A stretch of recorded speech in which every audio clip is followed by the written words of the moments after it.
What I'm going through right here is just getting started with African American research.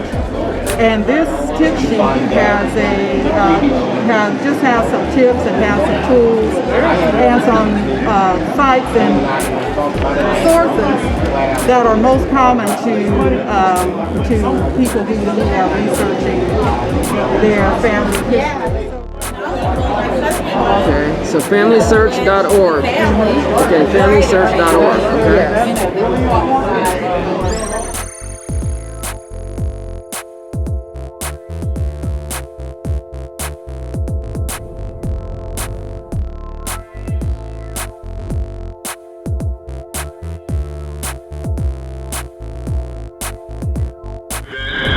In commemoration with Juneteenth. So thank you all for being here today. We want to thank you very much for your interest. Come on, let's put our hands together. And this is our first, as I said, event like that. I would like to take this time to recognize my fellow caucus members who are here today. I see Assemblyman Mike Gibson. I see Assemblyman Bridget Jones Sawyer. I see one of our newest members, Dr. Akila Weber.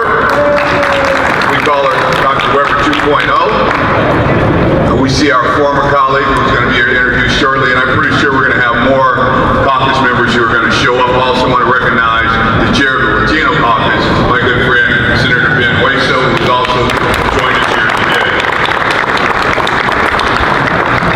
And before we get started, we believe, as it is always in the tradition of the African American community, to start with a prayer, and we couldn't think of any better person to bring words of inspiration to us today, none other than the Reverend Dr. Takoi Porter, who represents this area in this fine city of Sacramento. And without further ado, I'm going to bring up Dr. Porter.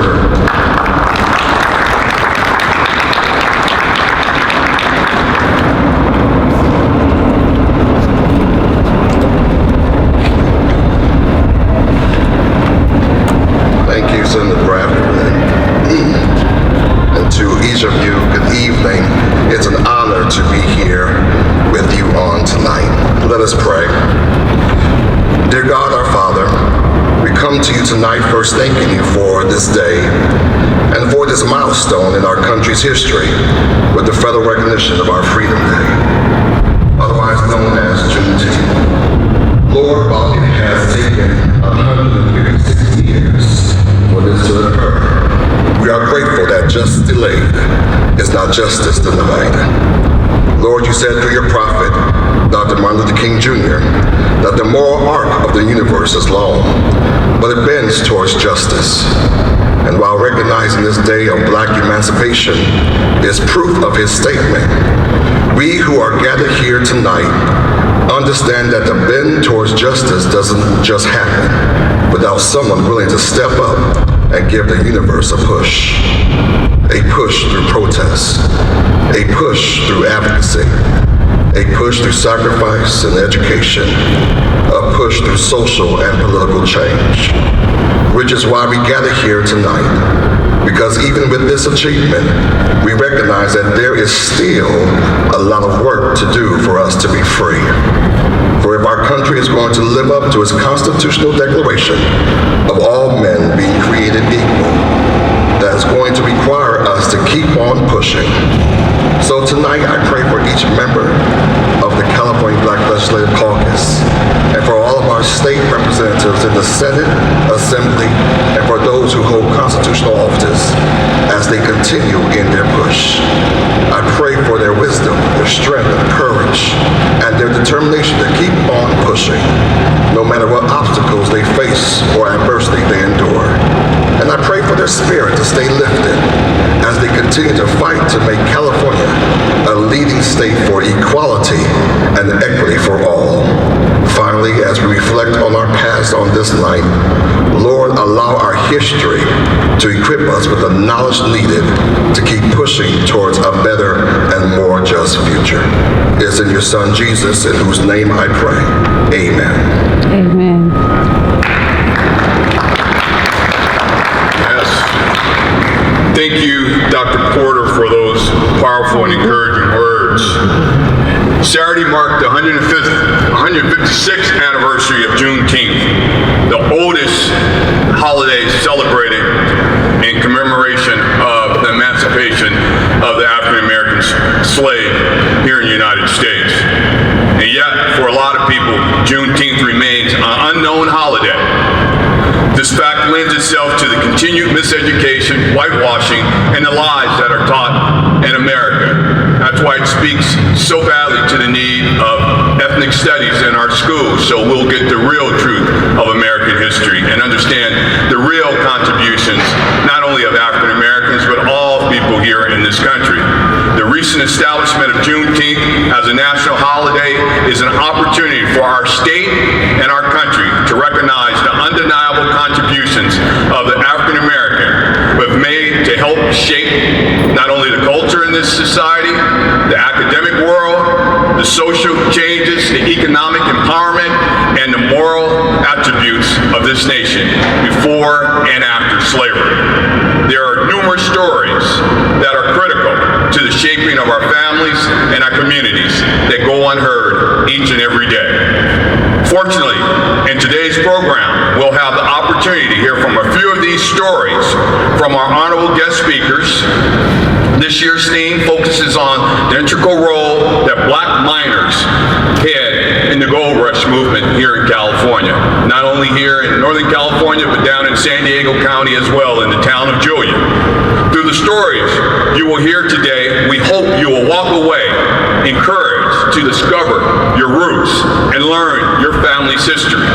Telling our stories is critical to the re-education of this country and the path toward racial equality and real racial justice.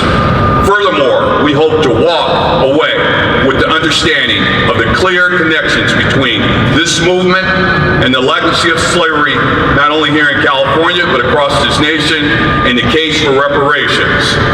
If we fail to learn from our history, we're doomed to repeat it. It is now my great honor to introduce someone who I consider a phenomenal leader, a phenomenal woman, an amazing educator, and it's a privilege to have served with her in the California legislature.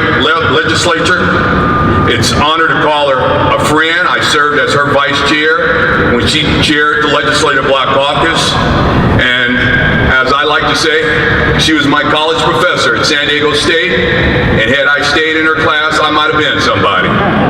But without further ado, I want to recognize the first African-American Secretary of State here in California, none other than Dr. Shirley Weber.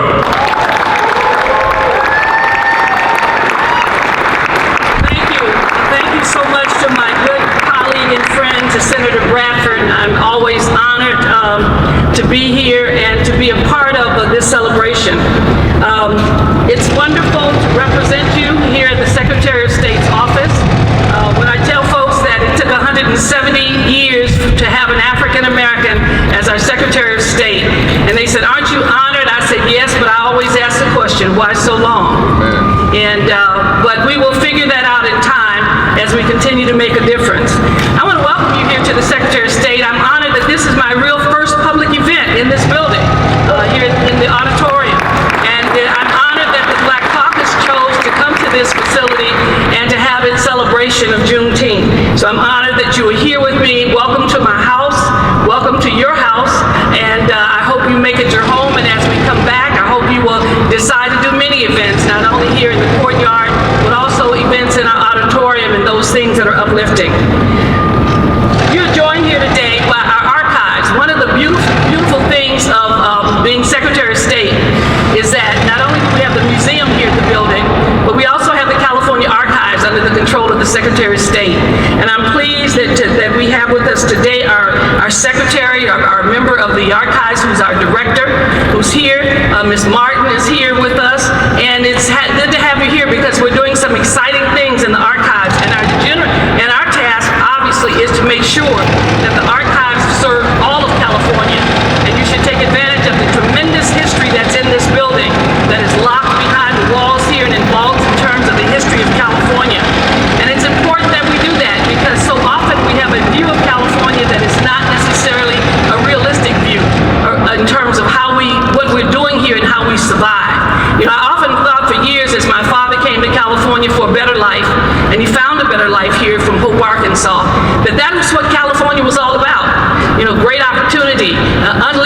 possibilities, those kinds of things.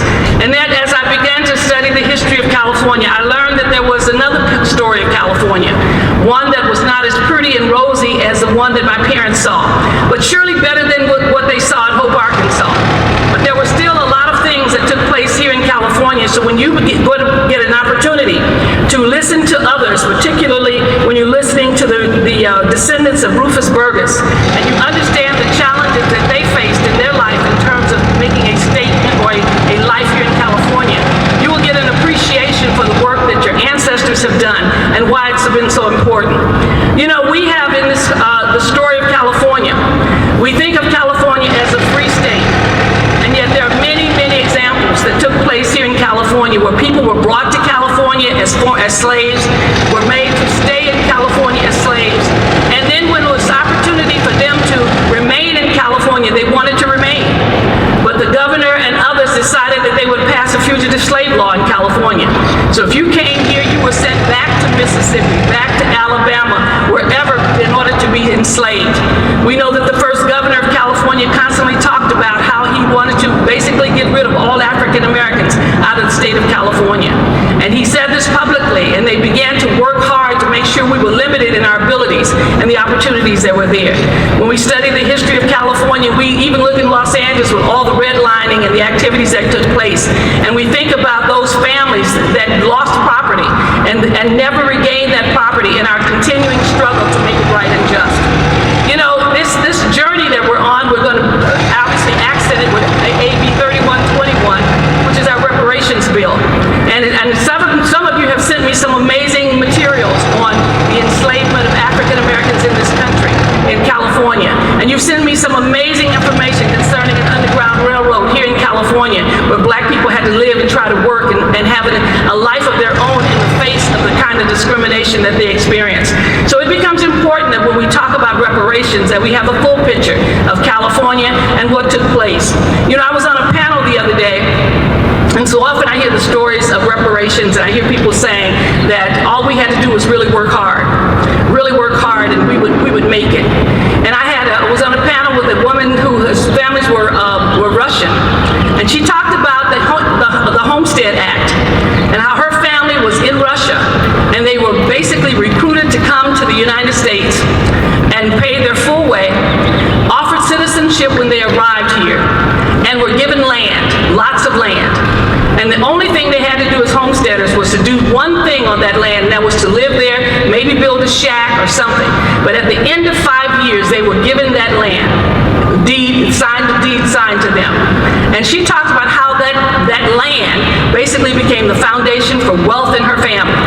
And not only expanding their farm to more land, basically building businesses downtown in the state they were in, but her family in the 1850s grew to be a powerful force. And she's an attorney now because of the Homestead Act that gave free land to those who were white, who were willing to come to the United States to live. And so when we talk about we should have worked harder, I can't imagine how hard we should have worked when others were being given free land and were allowed to grow and to develop intergenerational wealth in this nation. So we have a tremendous challenge ahead of us in terms of trying to create equal opportunity and justice for all. And that becomes important as we talk about our future in California, our future in this nation. California will be the light in terms of reparations. It will teach this nation how we deal with the issues of abuse, how we should deal with the issues of injustice, how we should make atone for those things, and how we should repair the damage that has been done. I am honored to be here with you today and to recognize the fact that these are the stories that we have to tell. And so often, like many of us, our families get tired of us telling these stories. They get weary of us having to talk about the issue of slavery. They get weary about us having to talk about the inequalities and the injustices that were there. And so one of my staffers gave me a quote from, Janelle gave me this quote from James Baldwin. And I read it, and we both agree that this is an amazing quote from James Baldwin about why we have to keep telling our story. He says, "For while the tale of how we suffer and how we are delighted and how we may triumph is never new, it always must be heard."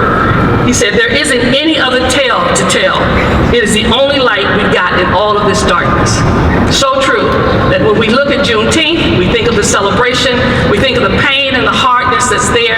We think also of the victory and the challenges and the journey that we've all been on and we continue to be on.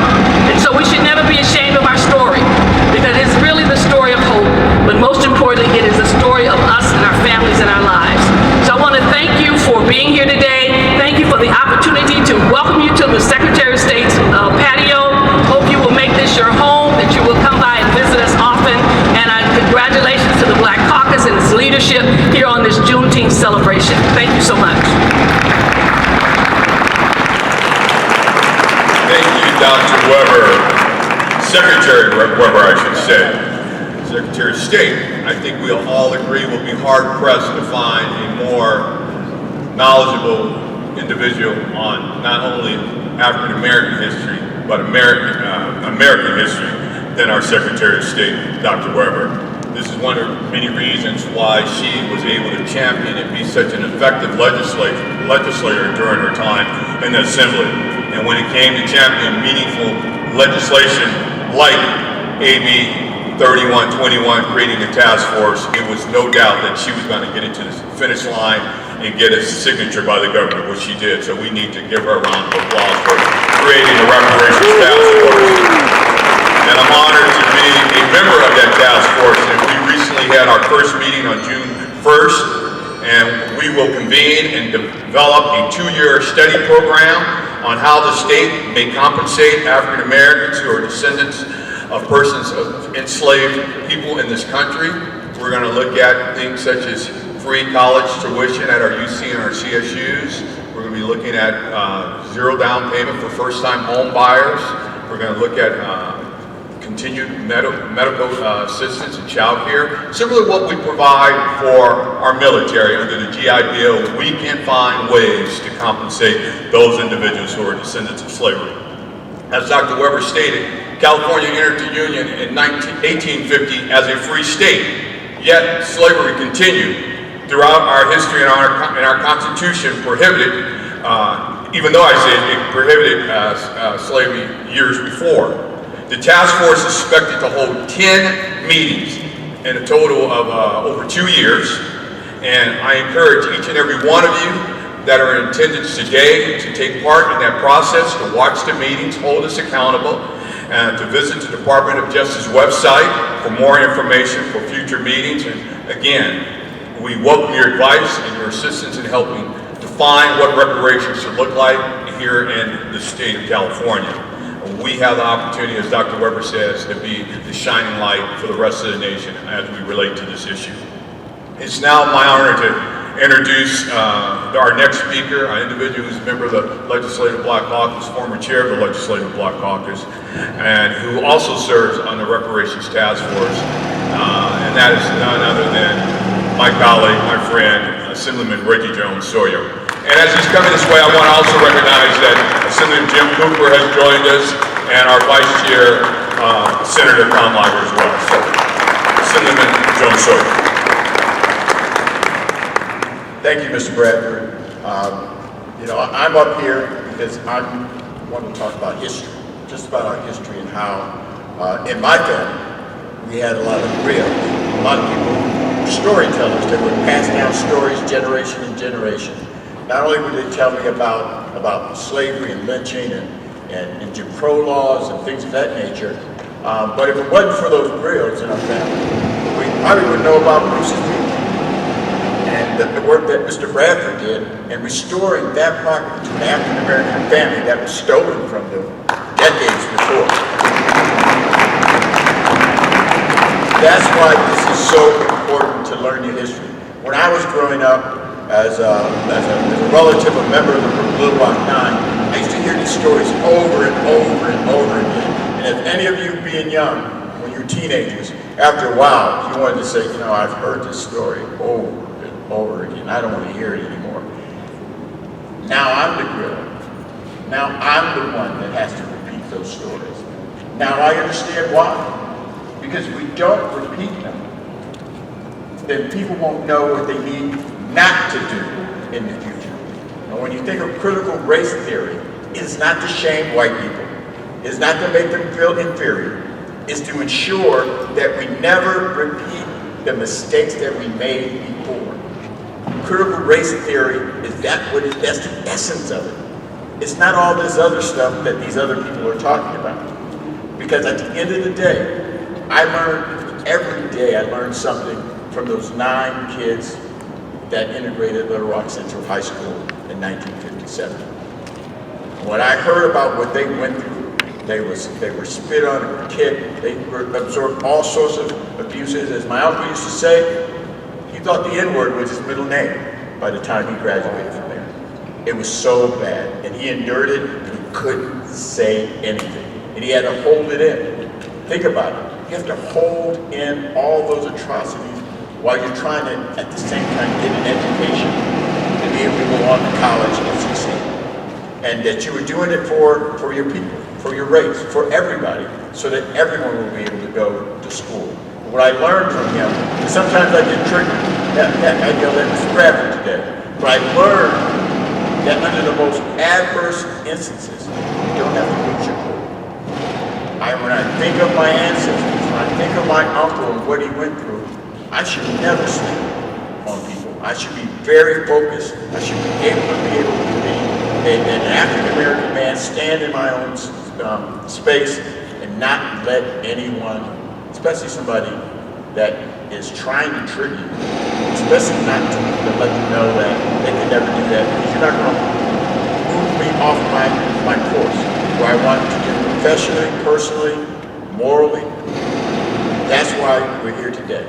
Juneteenth is just one example of why we need to repeat letting people know. People in Texas were denied the opportunity to be free for 2 years. Juneteenth lets you know that America could delay justice for anybody. Let me say that again. Juneteenth will remind you that justice can be delayed for any of us. That's why we need to continue to talk about it, so we never, ever, ever have to repeat that again. And so, on behalf of the Legislative Black Caucus, on behalf of my family, take advantage of doing your family research. Take advantage of finding out who you really are. Because I will tell you, when you find out the struggle of the people from whence you came from, who got off of those slave ships from Africa, who worked those plantations, that got you here to work in the state, they did a lot to make sure you are alive and well and flourishing to be here today. And so that when you think about how you're going to move forward, what you need to do, you need to think about be that real, tell those stories to the next generation that are here today. Because there are a lot of people that want to erase that history, want to whitewash that history forever. And we can't let that happen. So that's why we're here today, to remember everything and to continue to move on and to continue to succeed in every field that we're going to go. Thank you.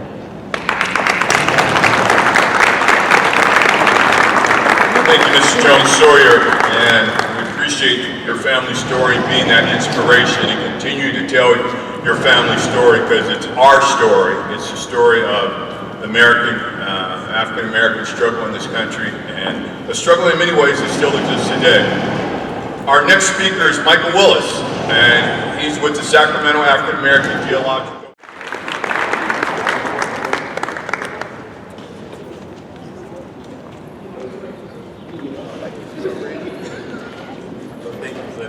Thank you, I appreciate it. Okay, so if you are new to Family Search and you're looking to get started today, we have several family history technicians who are on site to be able to assist you and get you started. If all of the family history technicians, if you could please maybe raise your hands just so people can be aware of where you are. Thank you. They'll help you guide you through the process of creating a brand new account and getting you access to the historical records online. So searching these records, it's similar as doing a Google search. You might put in a potential name potential date of birth or death or marriage, maybe a location. The point of it is just to enter in what you know. And don't feel discouraged if you don't have much information to go on. That's where our family history technicians will show you some of our tricks to the trade to get around that, okay? So you might be asking yourself, well, what type of records are available to me? Well, understand that Family Search is the world's largest digital collection of genealogical records. And that includes billions of records that are microfilm and they've been transferred to microfilm as well as microfiche. It started in 1938 and went through 2017, and now Family Search, over the course of the last few years, has been in the process of digitizing those records, making them available. Thank you, Mr. Willis. And we just found out a little of our history. We're fraternity brothers, you know, so go mom. I want to thank you for that important information, and I guarantee you we all have stories. So I want to thank Mr. Willis and make sure you talk to all of his historians that he has here today and might learn something.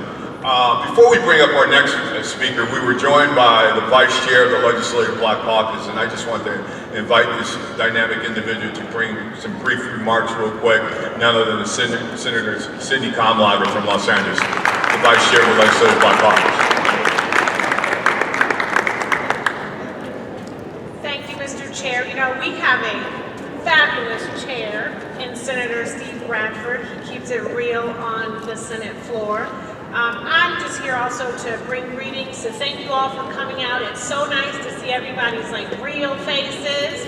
I don't know if you all gained weight or lost weight or got a new haircut, but it's great to just see you. I think the last time so many of us were here, it was actually at the bill signing for AB 392, which was a momentous occasion, not only for its author, Dr. Weber, our prior chair, but also for CLBC. You know, we celebrated Juneteenth on the Senate floor last week, Freedom Day, and I mentioned how so few people actually know about Juneteenth, even many African Americans. It is a shame that we are not talking about this in our schools, from our K through 12 to our secondary schools and beyond.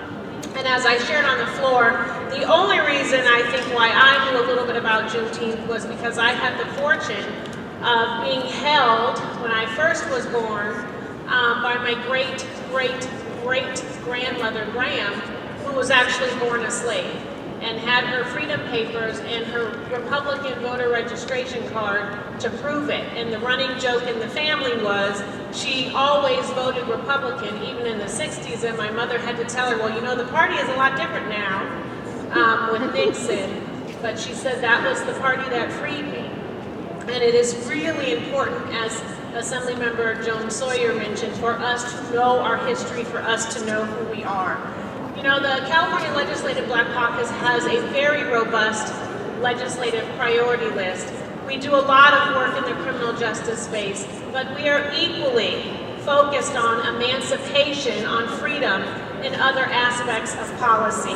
So when we were talking about celebrating Bruce Beach, when we're talking about housing, when we're talking about being on corporate boards and diversifying that, when we are talking about the Upward Mobility Act, when we are talking about supporting Black businesses, all of those are policies around emancipation and on freeing Black people from these systems that are designed to keep us subservient. So don't get it twisted and don't be afraid when you start hearing us talking about economic justice and economic equity and rebuilding generational wealth. Black folks were involved in the gold rush. Black folks were foresters and involved in the lumber business and economy. Tulsa is an amazing story about Black wealth and self-determination and dominion. And it is incredibly important for us to continue to talk about those issues. And we are, and we will continue to do so through the policy. CLBC is comprised of a diverse group of incredibly woke and aggressive Black individuals who have the future of Black Californians in mind. And we will be very aggressive this year under the chairmanship of Senator Steve Bradford. So thank you so much for being part of this. And I hope, as he said, that you all will find out what your tree looks like because history is as important as the future.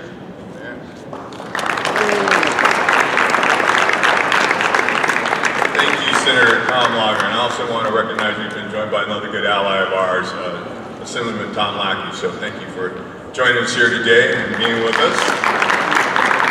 And I really am encouraged by what we heard from Senator Tom Lager, because I'm a firm believer if you can inherit generational wealth in this country, you can inherit generational debt.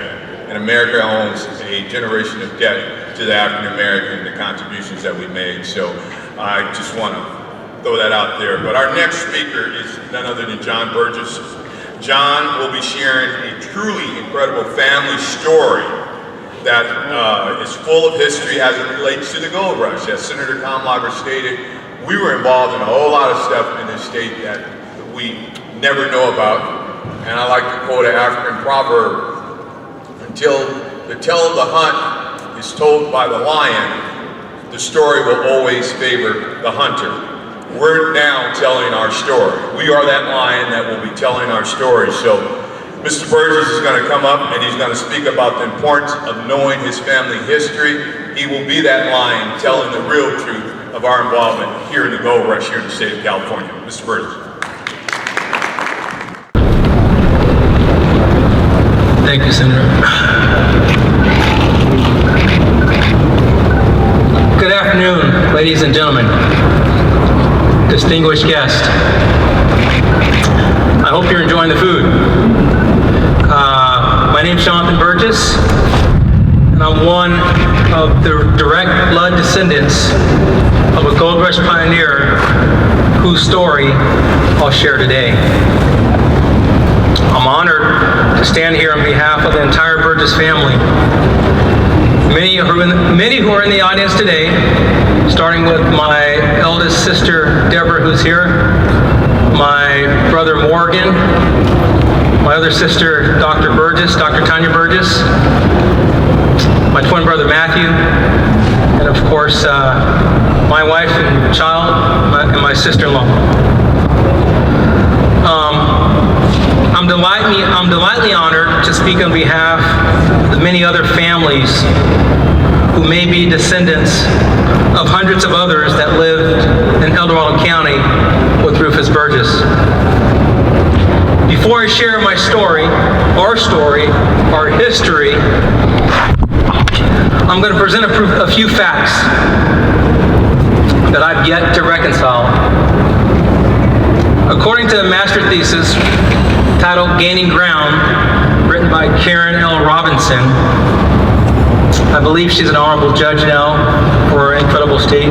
If not, please don't quote me.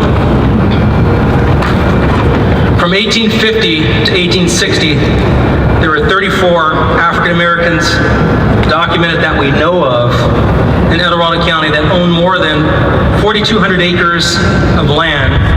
And if you divide it by the four of them, it's 127 acres apiece. Rufus Burgess, whose story I will share today, also known as Nelson Bell, was one of them. According to Dr. Darity, a professor at Duke University who I spoke to over a year ago as I was doing our family history, all master theses are supposed to be housed at the University of Michigan. However, Gaining Ground couldn't be found. The book's been pulled from circulation and locked down by the author. However, there's one original copy. It resides at the University of Arizona. Now, as a father, don't tell my daughter this, I've never been so happy to have a prospective son-in-law playing football at ASU. You guys are supposed to laugh. I got the copy. So I'm going to share a brief story of our great-great-grandfather, Rufus Burgess, and his son, Rufus M. Burgess. That was our great-grandfather. Both were gold rush pioneers brought to California between 1848 and 1849. But before I get started, I want to ask all the parents in the room one question, and specifically the fathers in the room. is it, dads, why is it that you will share family stories with your son-in-laws, daughter-in-laws, grandchildren, but not your children? Think about that as I tell you a story. My brother recently came across a document that my nephew was doing as he was preparing to go to Coloma, where gold was discovered. For those of you in Northern California, at the age of 9, roughly the 4th grade, you all prepared to do a trip to Coloma. If you're wondering, Corey is at San Jose State now, and he's 20 years old, so that was about 11 years ago. The story is called Interview with Papa. So this is what he says in his 9-year-old voice. Papa, is there any family history you'd like to tell me about? Our dad, Papa, in his grandpa voice, said, grandson, your great-great-grandfather was up there with Marshall when he discovered gold, and his son was my father. He was the only blacksmith in Coloma. He was a slave that lived in Coloma. He was brought to Coloma from Virginia and walked all the way.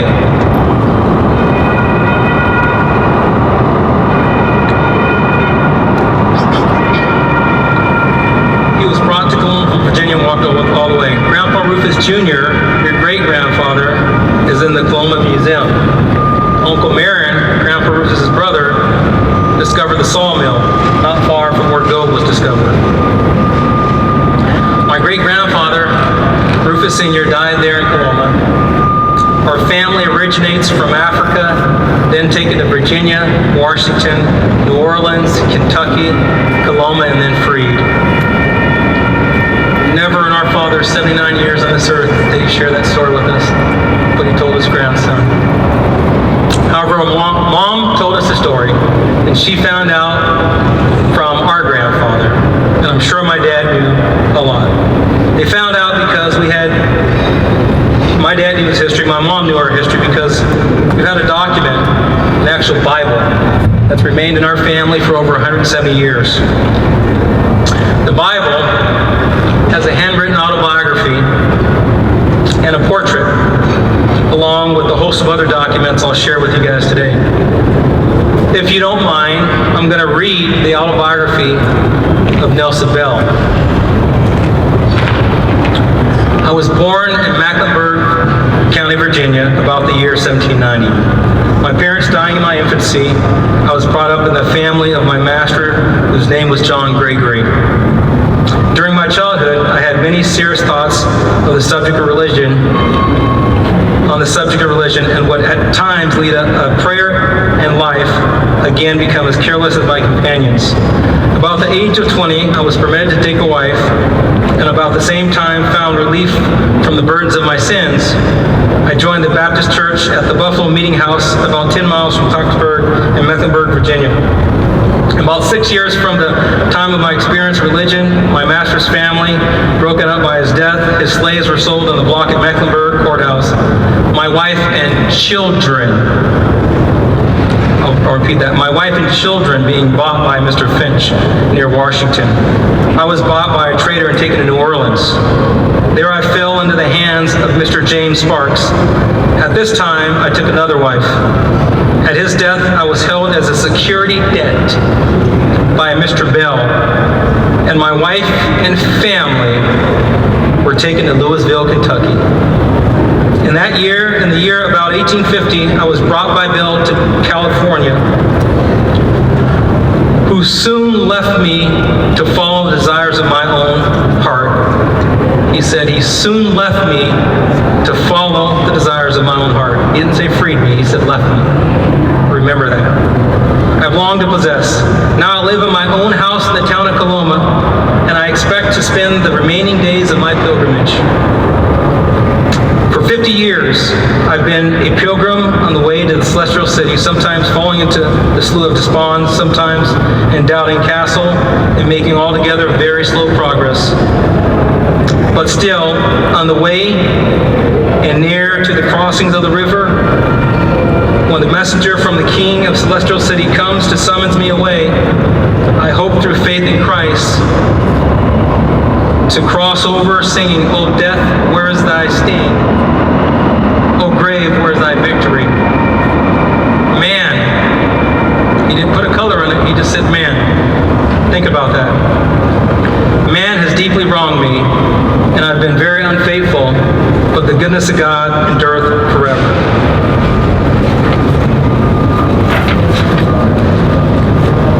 In 1849, Rufus Burgess arrived in Coloma, California. He worked the mines just as all early day slaves that got here before the gold rush. A lot of them came over with their owners, and they were allowed to work the mines. If you heard his autobiography, he was born in the house of his master, so that made him a mulatto.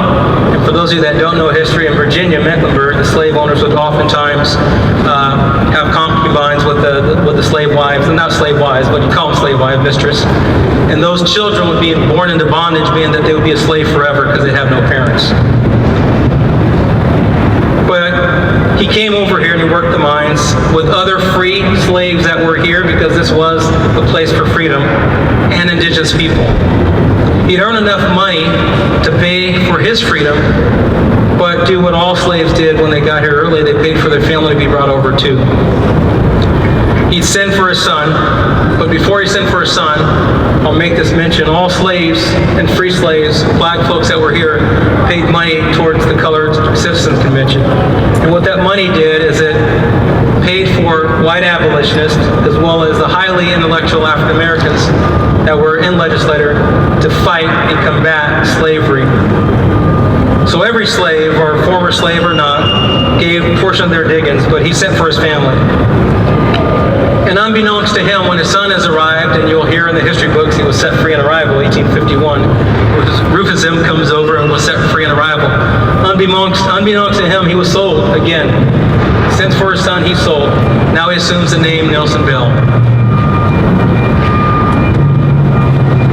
So our great-grandfather, Rufus M. Burgess, would carry the name and lend the credit to the story of Mr. Burgess terracing the hillside across from where gold was discovered. That was a young man's job, and Rufus M. was about 23 when he came over.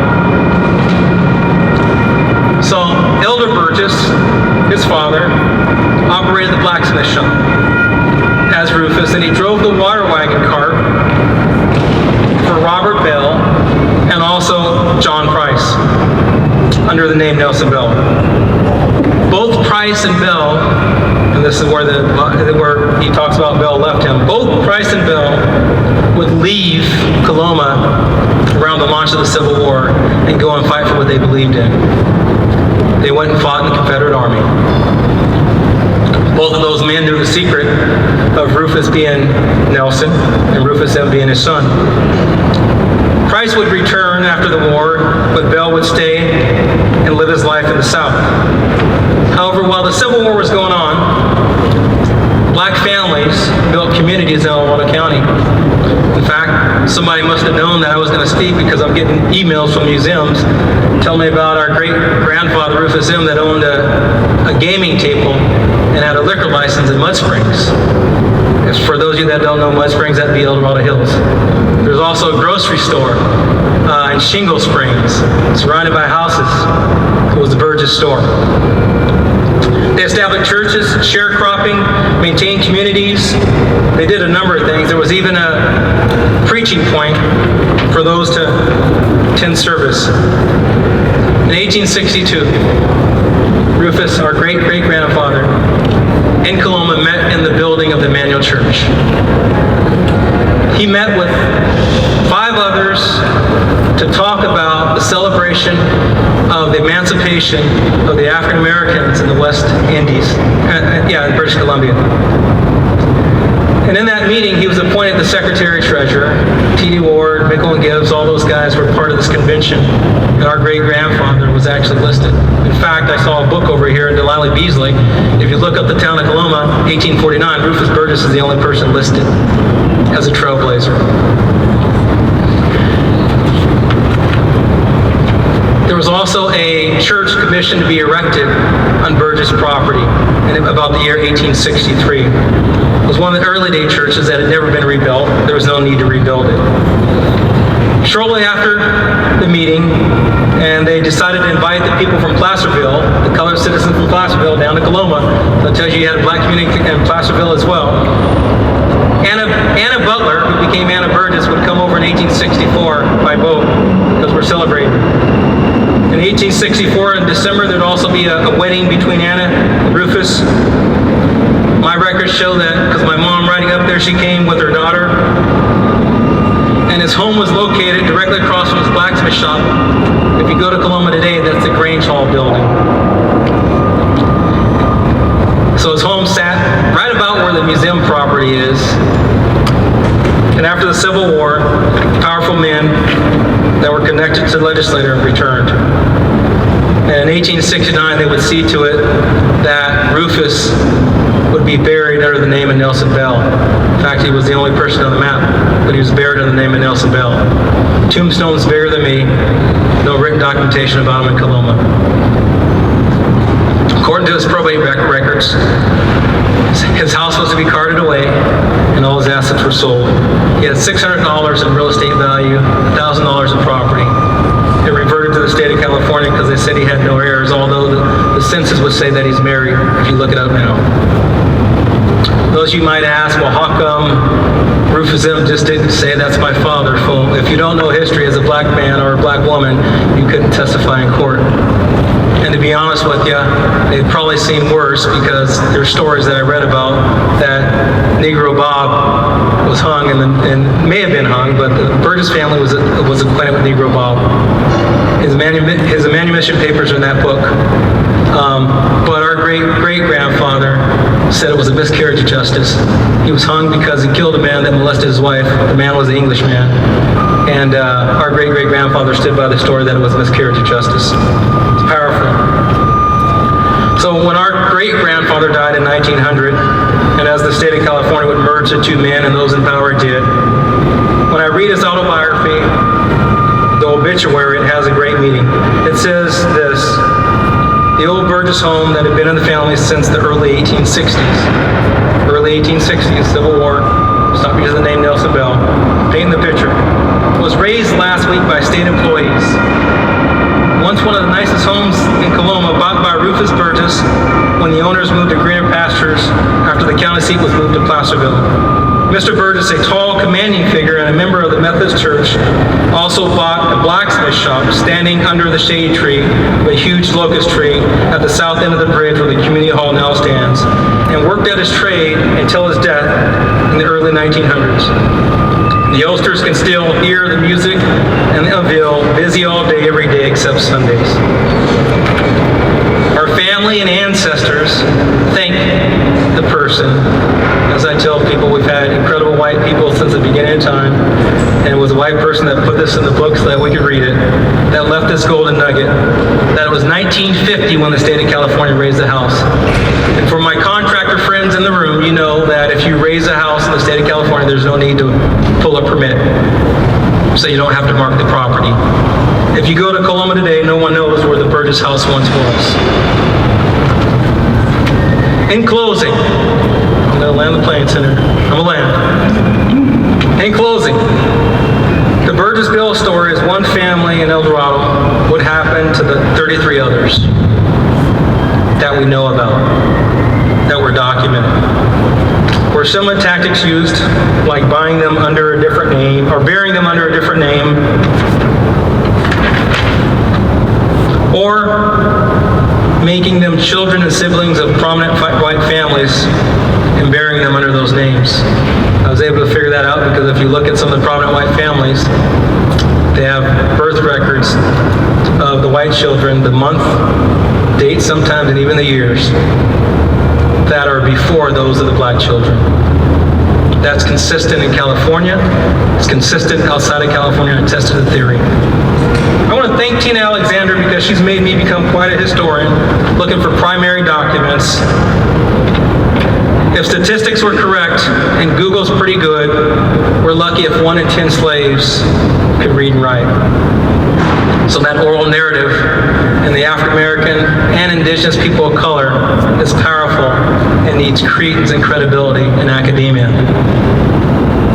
Our honorable governor said not too long ago, June 1st of 2020, when we were facing some of the worst riots and disruption in our country, he said something like this: our institutions are responsible for what's going on in the black community today. I'd have to agree, but with some difference. The California State Parks is one of those institutions and has proven to be incapable, unwilling to share a truthful history that will unite and cure our nation. In order to fix or cure any problem, we must recognize and be willing to reconcile the wrongs. That's the R word before the reparations word. But we got to recognize, like acknowledging that slaves worked the mines and for their owners in El Dorado County, or that there were more than 5 black families in Coloma between 1850 and 1920, or that there was actually a Negro Methodist church in the town of Coloma in the 1850s. Or, better yet, the man on this photo, Rufus Burgess, aka Nelson Bell. His identity was hidden because this photo was taken in 1852, and if his son came over, like they say, in 1851 and was 23 years old, the man in this picture would be too old to be. So the state of California and others wanted to hide this and conceal that true identity by putting blackface over our great-great-grandfather in this portrait.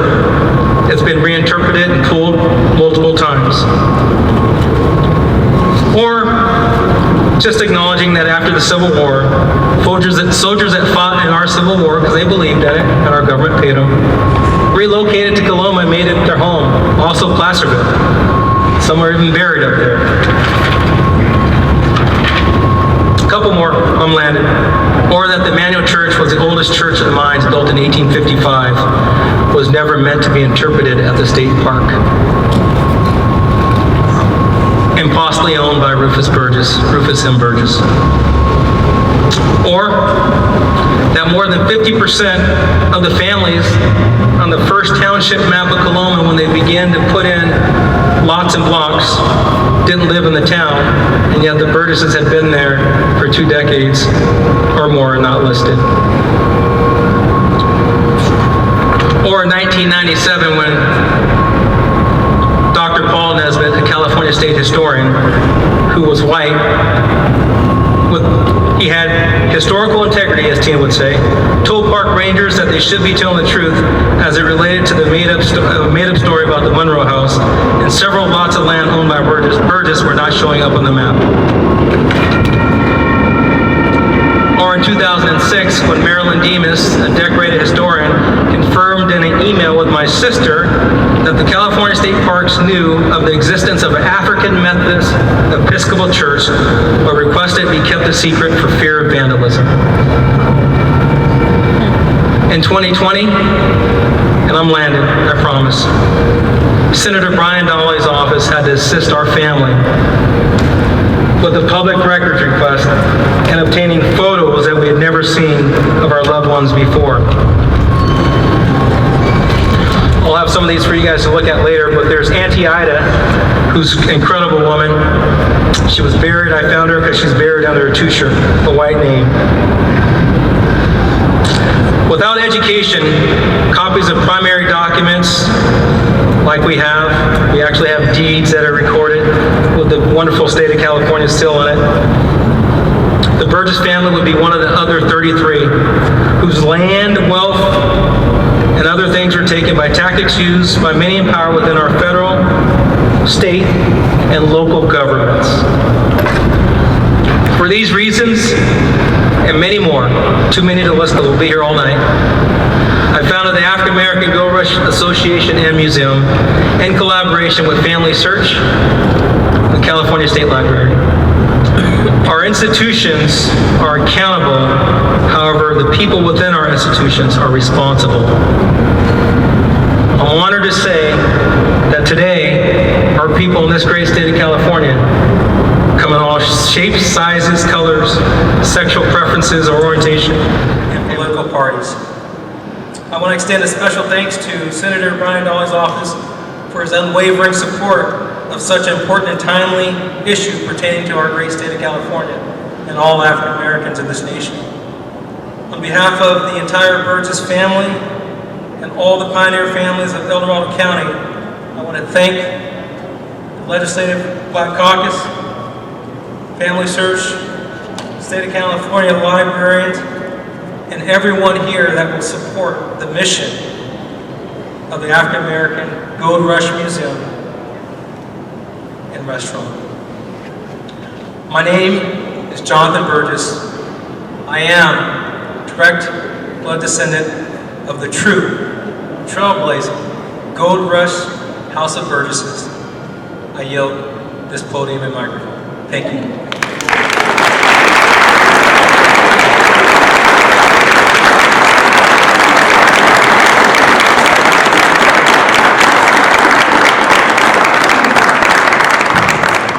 Give Mrs. Burgess another round of applause for that inspiring story. The real tragedy here is that there are many, many more stories like that. There are thousands of stories like that. And this is what we want to bring to light as a caucus, as a people, as a nation, the untold story of all the amazing contributions that African Americans have made to this country and continue to make. Let's thank all of our speakers that have gathered here today. We thank you for your words of inspiration, our Secretary of State, Mr. Willis, all the amazing folks. And in Mr. Burgess's comments, he thanked a senator for his work. That senator has joined us here today, Senator Brian Dahley. Please give him a round of applause. He is a true ally when he wants to be. He's my brother from another mother. And again, as we mentioned at the top of this program, this is about telling our stories that are critical to the re-education of this country. And we have much, much work to do to make sure that we know who we are and where we came from. Because much of it has been buried, much of it has been whitewashed, most of it has been lied to us. So this is important. I want to thank again the Burgess Brothers and the California American Gold Rush Historical Association, the Secretary of State Archives Division, the California State Library, and the Sacramento Genealogical Society, and their volunteers for being here today. So thank you all as well. And I want to thank our amazing staff, Ms. Tasia Stevens. Give her a round of applause for all the work that she did here today to bring this together. To each and every one of you who have joined us here today, especially our non-African American allies, because without you, we could not tell our story. And we need you to go back to your family and your friends and tell that story. A story that needs to be told in order to hopefully enlighten each and every one of you, and you walk away better informed by creating a conversation and encourage you to dig deeper into the history, not only of African Americans, the history of America, the history of your community, the history of your family. So I want to thank you all for being here. I also want to recognize another great ally of the Legislative Black Caucus, our Majority Leader, Senator Bob Hertzberg. Give him a round of applause.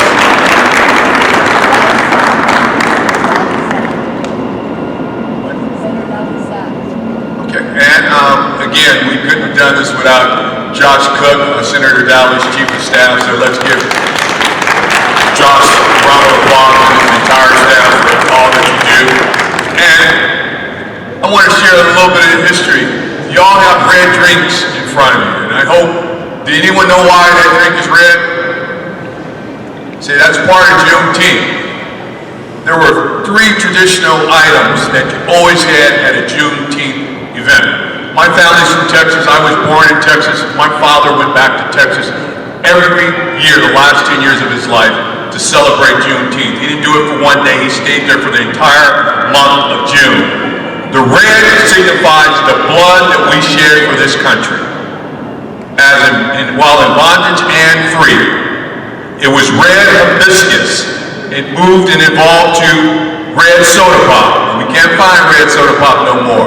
It was watermelon. We don't have any greater affinity to watermelon than anybody else. but the watermelon was part of that tradition of representing the blood, and it was red velvet cake. Yeah, black folks came up with red velvet cake. So those three things were always in the Juneteenth celebration. I don't know if we got any red velvet cake over there, but we do have red soda water. So there's plenty of it there, there's plenty of food. So again, thank you each and every one of you for joining us here. Continue to mingle and conversation. It's much to be learned and much to be discussed. And that concludes our program. We'll be here at 6:30. Thank you very much.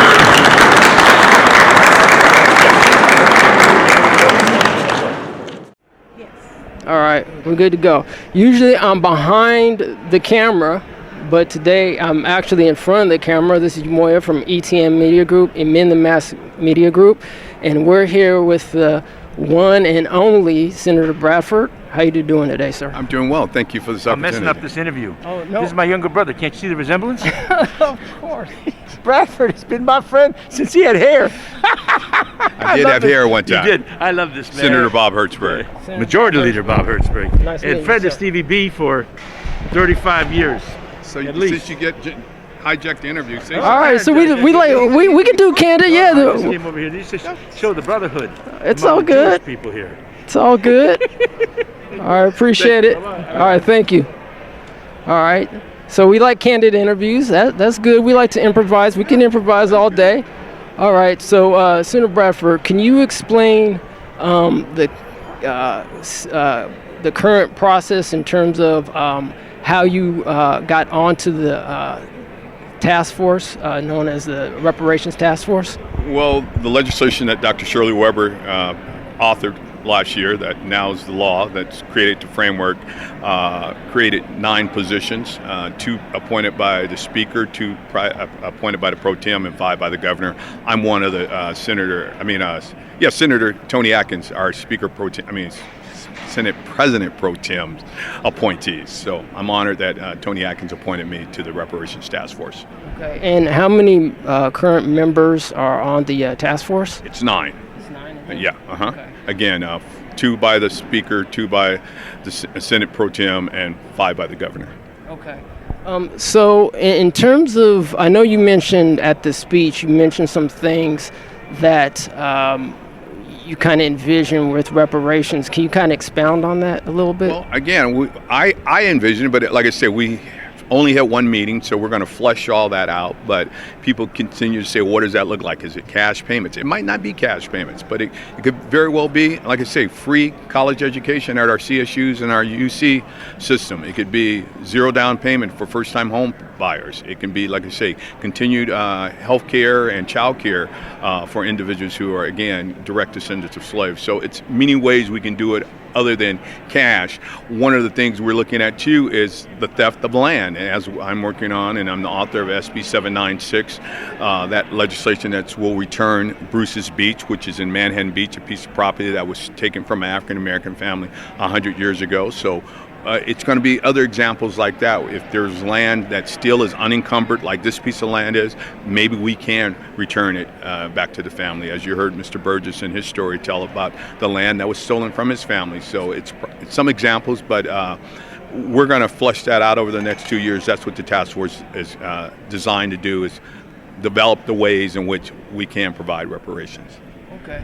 And in terms of Juneteenth, I know some people out there have said that, with now, it being now a recognized national holiday, is it symbolic in nature without reparations, or is it really something that should be still looked at as positive, even though currently we're still going through the reparations process? I think it's very much a positive, and I think it might be the impetus and the momentum to move folks to further explore and really develop reparations. By continue to unbury the truth here of American history, especially those impacts on African Americans.